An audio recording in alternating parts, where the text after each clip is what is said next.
আজকে এমন একটি টিপস বলবো, আপনাদের চোখের পানি চলে আসবে। আল্লাহ বলেন, হে আমার বান্দা, তুমি হয়তো এমন এক পর্যায়ে আছো যেখানে কেউ তোমার পাশে নেই।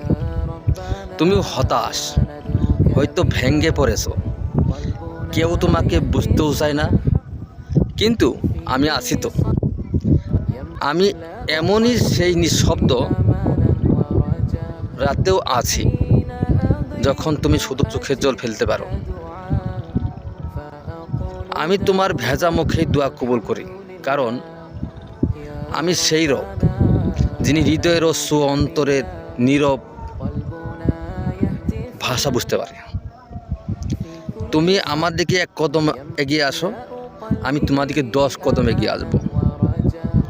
দুনিয়া তোমাকে ছেড়ে দিলেও আমি কখনো ছাড়বো না, কারণ আমি তোমার রব, সর্বদা তোমার কাছেই আছি। সওয়াবের জন্য আপনার একটা শেয়ারেই যথেষ্ট। কি বন্ধুরা?